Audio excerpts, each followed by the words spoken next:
I think I'm sharing my screen. Hello, citizens of the Métis Nation of Ontario. My name is Kristen Gilchrist-Salas, and I've been the MNO's Provincial Indigenous Anti-Human Trafficking Liaison for the past 3 years. I'm based out of the Ottawa Community Outreach Office in MNO Region 9. I'm an LGBTQ+ settler and survivor of violence, and I appreciate the opportunity to connect with you virtually today. In Ontario, a number of sex trafficking hotspots have been identified, including the National Capital Region, Greater Toronto Area, Golden Horseshoe, and Northwestern Ontario regions. Indigenous women, youth, and Two-Spirit folks face some of the highest rates of sex trafficking and gender-based violence in the province. And their risks are further amplified with their involvement with the sex or drug trade. They don't have their basic needs met, so things like food, shelter, and belonging.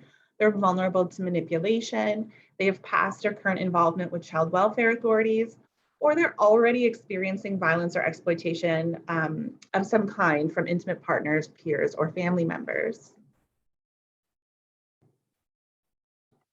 If you or someone you know is experiencing or is at risk of trafficking, exploitation, or gender-based violence, we can help. You are not alone. The Anti-Human Trafficking Program offers low barrier, trauma-informed supports to impacted folks. This includes help with basic needs like clothing, food, and access to nursing care, hygiene products, and harm reduction supplies, as well as safe transportation to and from medical, legal, social service, therapeutic, cultural, and other important appointments. We can also assist with crisis intervention and safety planning and provide community referrals, as well as within addictions and mental health, justice, education and training, housing, and healing and wellness at the MNO. Please know that you are not alone. Support does exist. It is possible to interrupt cycles of abuse, build connections, and create safety. You deserve to be safe. If you'd like to learn more about what human trafficking looks like, I can provide a number of workshops, trainings, and presentations.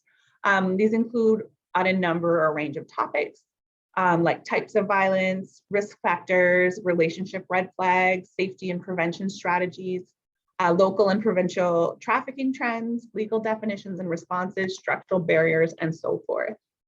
Workshops and presentation material can be tailored to the specific audience, so that could be victims and survivors, or youth and students, parents, service providers, men, non-Indigenous allies, etc. Essentially, I can tailor the presentation to meet the specific needs, interests of the person it's being delivered to.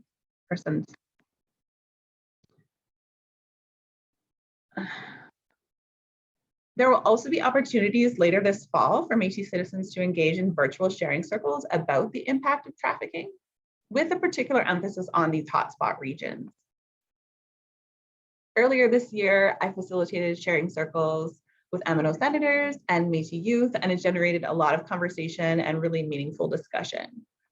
These upcoming sharing circles will discuss the ways the MNO can better respond to and meet the complex needs of Métis victims and survivors. And at-risk folks, identify ways of tapping into Métis culture for prevention and intervention, and empower effective, meaningful, and lasting change. Our ultimate goal is to engage solutions that reduce material risks and harms and increase safety and well-being in our communities. We believe together that is possible. If you'd like to know more, or if you're seeking support for yourself or someone you know or love, you can reach me by phone or email. My phone number is 613-295-2418, and my email address is kristeng@metisnation.org. I'm just going to stop sharing for a second. I think I've done that. Yeah, and so I just wanted to thank everyone for listening, and I really hope that some of you can reach out and that I can connect with you in the future. Take care.